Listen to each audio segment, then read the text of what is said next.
Today on TFL Off-Road, we are testing out the brand new sport version of Yamaha's RMAX 2 1000, and we're testing it in the desert of Arizona. So let's get to it.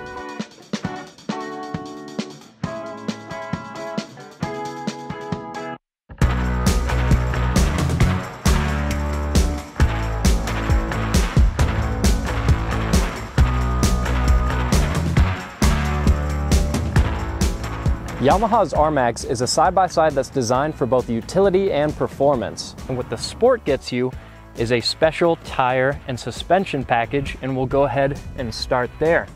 These are Fox 2.0 shocks with high and low speed compression adjustments. You can see the adjustment up there. You do need tools to make those adjustments, but there are 25 low speed clicks and there are 26 high speed clicks. So a ton of adjustability as well as preload adjustability. And then for tires, you have these GBC TerraMasters. And this is an interesting set of tires. It's 30-inch and they're 10 ply, so they're a good all-around durable unit. But what makes them unique is that there are two sides to the tread pattern. There's side A and side B. Side A is more for soft terrain and side B is more for hard terrain. So if you flip the tire around, it will have slightly different handling characteristics. The standard wheels on the sport model are these beadlock 14-inch wheels that actually come straight off the front of the YZX-1000R. The new RMAX Sport sits in between the R-Spec and the XTR version of the RMAX, and it's got the same 14.2 inches of suspension travel in front and 16.9 inches of travel in the rear. The main difference are that it swaps out the QS3 Fox suspension that's on both of those other models for these Fox 2.0s. You also get 13.8 inches of ground clearance. Now we get to one of the fun sections. This is going to be a technical uphill climb. It's pretty rocky. I'm looking forward to it. I'm going to do this in low, and I'm in four-wheel drive, obviously. I'm going to switch my D mode to crawl, so I have maximum amount of control over the throttle, but I'm not going to do this with the diffs locked because the Yamaha guys have told us that everything we're doing today, we should be able to do without the diffs locked. Which kind of makes you wonder, what do you need to lock the diffs for? Apparently, not much. Here we go, already cruising over the rocks. This is some pretty cool terrain here. And these are brand new units, so I'm trying not to bash anything too hard like that. But man, so far no issue with traction. And here we go, onto the final stretch. This is where we'll get articulated. We'll get some tires up off the ground.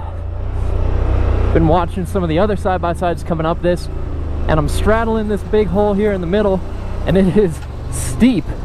But again, even as steep as it is, no trouble with traction so far, except for right there.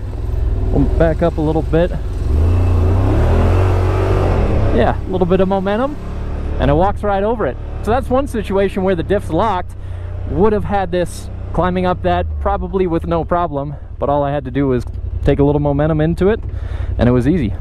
Underneath the bed sits a 999cc parallel twin engine, and what's really special about this drivetrain is that the belt in the CVT transmission on this unit has a 10-year warranty, so Yamaha is very confident in the durability of their belt. And that's a good thing because we've seen lots of complaints from people who own other manufacturers' side-by-sides about having to replace belts. So that shouldn't be something that you have to worry about for a long time on these units.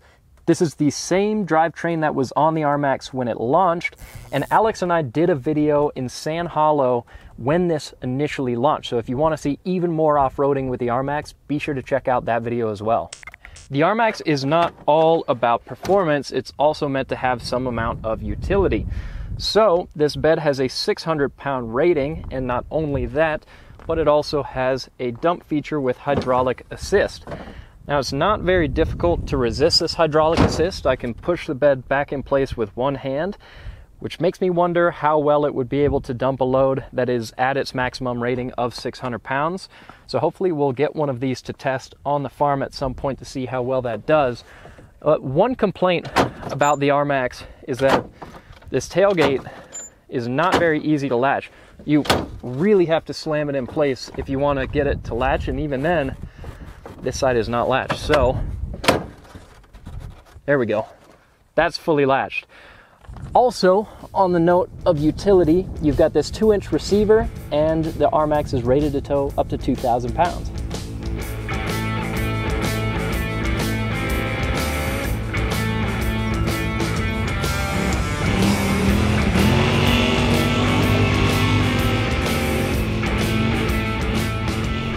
So right now I have the RMAX in trail mode, and trail it is, because that's the type of driving that I'm doing. This is nothing too technical.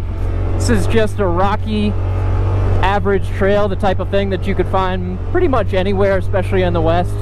Over this kind of terrain, at this kind of speed, which is about 30 miles an hour, the RMAX suspension does a really good job, and I think trail mode is the exact right engine setting, because the throttle is not so sensitive that your foot bouncing around is accidentally spiking the throttle a lot, but it still gives you easy access to the top end and that power, just like that. Now, all the engine modes, from crawl all the way up to sport, give you access to the engine's full power. It just changes the curve of how you access that power with the throttle. But again, that's all the same with every version of the RMAX. Those engine settings are the same across the board. What's unique about this new sport model are the tires and the suspension. And over this kind of terrain, the tires and the suspension are doing a great job. No issue with traction.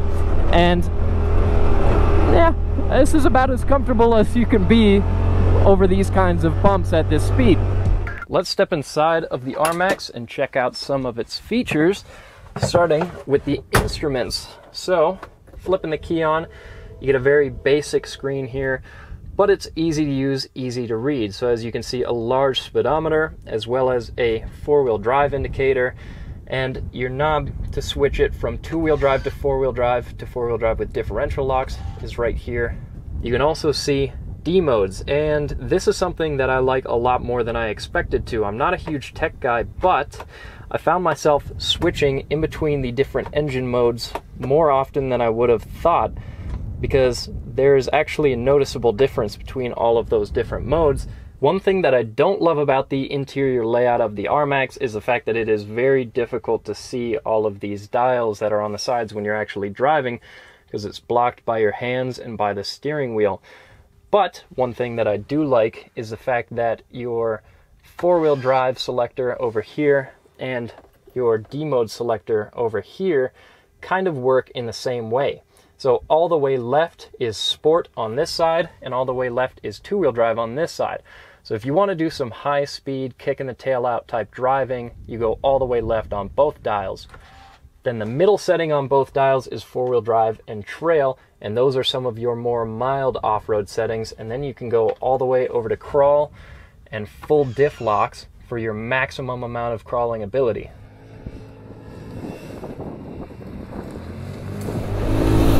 Right now I've got the RMAX in D mode sport, so my power is much more accessible. And the suspension is doing a good job here now that I'm running at a higher speed. We're going about 40 miles an hour, and it's soaking up the chop pretty well. There's a lot of adjustment that you can do, and it kind of comes down to preference, more or less. But even over the big whoops, it's doing a good job. If it wasn't doing a good job, I would be losing traction, but I'm not.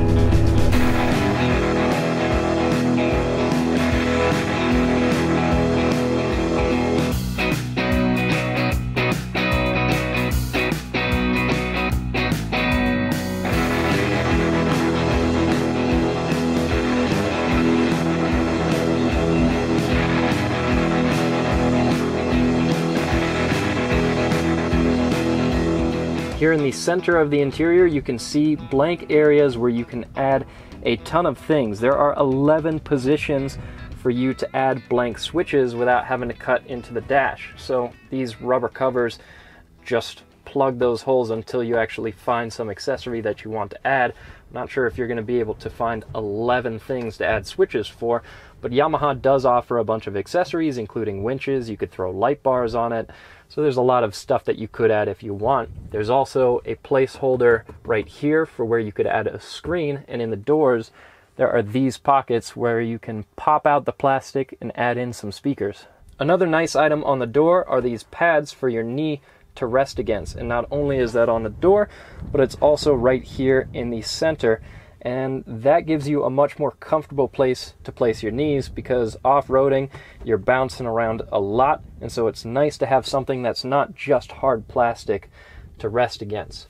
You also have soft touch here on the steering wheel, as well as this adjustable passenger side grab handle, and your parking brake, and your shifter, and the center console. And the center console does not have a ton of storage, but you can see it does have a weather seal, so if there's something important that you want to keep in there, then it's there. It's not huge, but it's there.